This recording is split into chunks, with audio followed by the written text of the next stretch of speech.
Lanjut part 11. Sekarang berada di hutan, yang disebut juga hutan kegelapan. Tepatnya berada di pegunungan barat daya kerajaan Benezia. Wah, hutan macam apa ini? Jangankan Dungeon, aku bahkan tidak bisa menemukan jalan.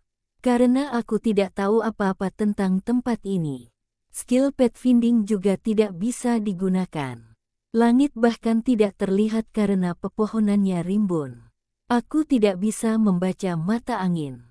Peta pun tidak berguna. Pantas saja dijuluki hutan kegelapan.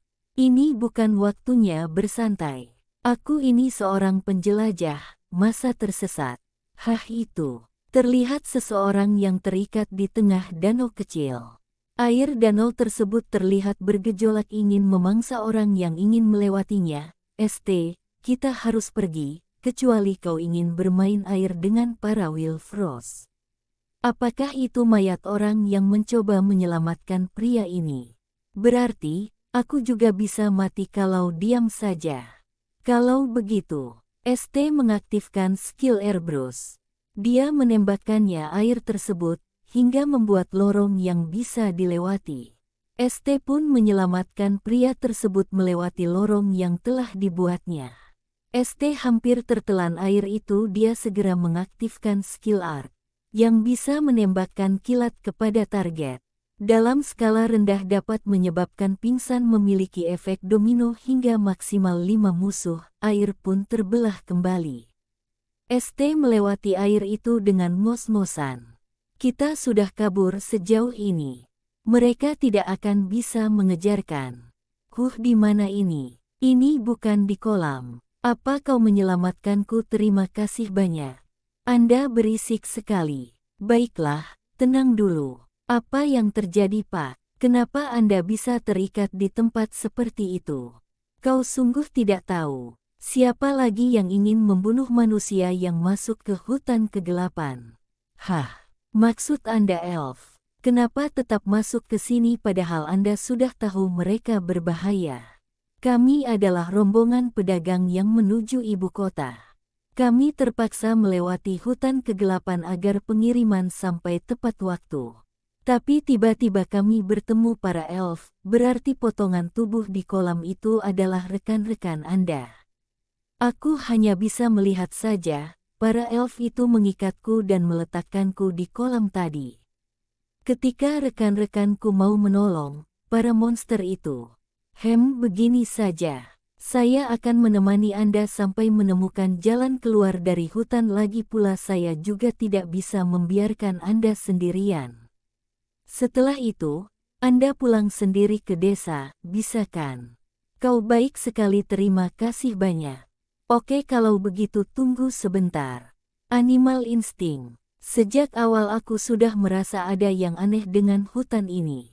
Tak seperti hutan biasanya, makin jauh aku masuk ke hutan, suara hewan juga makin senyap, itu artinya makin keras suara hewannya. Jalan keluarnya pun makin dekat. Ya, aku menemukannya. Ayo pergi, Pak Peterson. Ya, mulai dari sini Anda ikuti terus saja jalan ini. Oke, baiklah. Terima kasih, berkatmu aku selamat. Hahaha. Akhirnya aku bisa keluar. Aku selamat. Apa kau menyadarinya? Set pun mengeluarkan pedang. Kenapa kau mengeluarkan pedang? Pria itu pun tersebut kaget. Ada serangan tiba-tiba.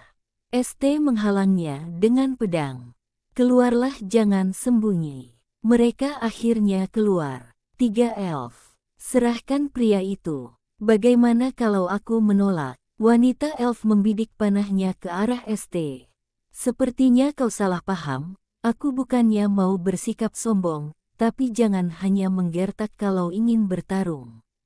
Si tengkorak berkata, kau pasti akan langsung menyerah jika aku tidak bersamamu. Hehehe, bagaimana apa kita harus membunuhnya? Sepertinya kita harus membicarakannya dulu sebelum pakai kekerasan.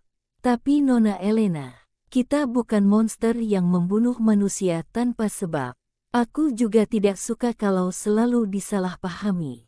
Kalian berdua tetap tenang. Baik, hai manusia. Apa kau tahu alasan kami memintamu menyerahkan pria itu? Tidak, tapi kau akan menjelaskannya kan? Apa? Kau mau percaya begitu saja pada ucapan elf? Dia bisa membunuh kita berdua. Hei, tolong diam dulu. Sebelum aku menjelaskan, aku ingin mendengar dulu. Apa yang dia katakan padamu? Hahaha, itu cerita yang menarik. Pria tersebut bercucuran keringat. Lalu ST mencengkram pria tersebut untuk mengikutinya. Aku akan menunjukkan hal yang menarik padamu manusia. Lanjut part 12. Elf tersebut menunjukkan beberapa tong kepada ST. Apa maksudnya ini? Ini kereta kuda yang dia katakan. Sekarang kau pasti menyadari sesuatu. Arahnya berlawanan. Jika dia kabur ke hutan untuk menghindari serangan, jejak roda seharusnya mengarah ke hutan dari luar. Tapi tidaknya mengarah keluar. Ini poin pertama. Lalu, tempat ini kan? Hei, jangan masuk ke sana. Tempat ini ada di bawah kendali kami. Tenang saja. ST terkejut melihat itu. Ini poin kedua. Dia bilang mayat ini rekannya kan? Manusia yang masuk ke hutan ini, semuanya punya ciri yang sama. Coba katakan jika kau tahu ciri yang kumaksud. Peterson, kau membohongiku. ST merasa geram karena dibohongi. Kau tak perlu menjelaskannya, ini adalah ciri pedagang budak. Lantas kenapa? Kau juga manusia. Bukannya membela sesama, kau malah lebih mendengarkan makhluk bertelinga lancip. ST pun langsung menonjok muka Peterson. ST memasang wajah yang sangat marah. Tutup mulutmu. Kenapa bersembunyi jika kau benar? Kau bahkan tidak mengaku karena malu. Kenapa kau sok hebat? Tadi kau bilang apa? Sesama manusia. Sekarang kita mau bagaimana? Menurutmu apa ganjaran untuknya? Peterson mencoba kabur dengan berlari yang sangat cepat. Akan tetapi Elena tidak membiarkannya. Elena memanah pundak Peterson dan kedua kakinya. Hingga dia terjatuh. Wah, semudah itu dia memanas seseorang yang berlari. Bahkan bidikannya tepat di sendi yang paling vital. Maafkan aku tidak akan datang lagi kalau kau melepaskanku. Aku akan tobat. Hei, kau seorang menjelajah. Bantu aku. Kita sesama manusia. Aku akan mengabulkan semua keinginanmu.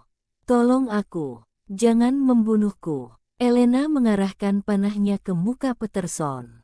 Dia ingin membunuhnya akan tetapi dia tidak jadi melakukannya. Elena berkata, ini di luar dugaanku, aku pikir sebagai sesama manusia kau akan melindunginya.